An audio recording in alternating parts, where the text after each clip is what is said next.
Des défenses du consommateur, suite du premier document sur l'arnaque à l'assurance automobile et surtout la mauvaise foi de cette dame qui s'introduit dans le cadre du reportage que vous avez pu constater par morceaux dans notre premier document. Donc, passons à la suite. Pour faire un retour rapide sur cette affaire, la dame se plaint d'avoir été radiée par son assureur auto, où elle va prétendre publiquement qu'il s'agit d'un incident.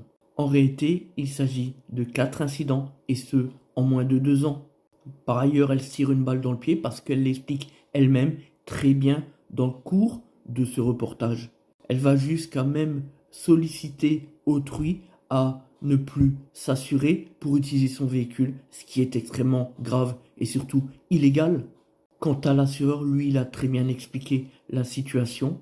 Il y a eu une surveillance qui s'est déclenchée par rapport à un ensemble de sinistres sur une courte période qui a fait que l'assureur, à échéance, a annulé tout simplement le contrat de la dame. Ça s'appelle une radiation et c'est parfaitement légitime.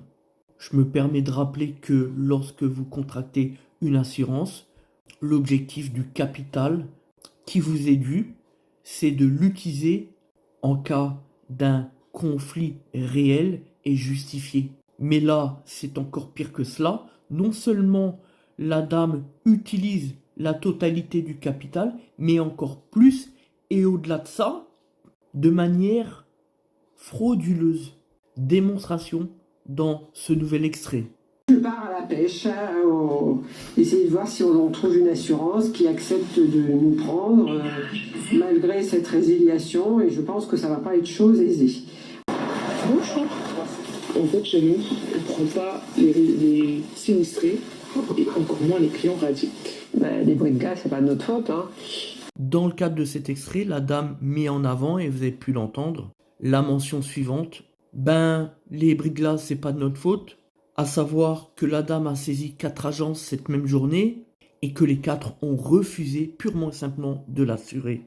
Donc le problème, ce n'est pas les assureurs, mais bien elle. Et lorsqu'elle dit que ce n'est pas notre faute, j'ai envie de dire que si, et il fallait franchement oser de tenir un pareil discours. Parce que dans celui-ci, justement, on y comprend à l'évidence que les 4 sinistres relèveraient finalement d'une affaire de bris de glace. Et lorsqu'on connaît le marché du bris de glace actuel, on est en droit de se demander si elle n'a pas volontairement et intentionnellement cassé ses pare-brises, 4 en moins de 2 ans tout de même, pour obtenir, comme toujours, des cadeaux, des chèques. Ça s'appelle une escroquerie à l'assurance et la radiation est justifiée.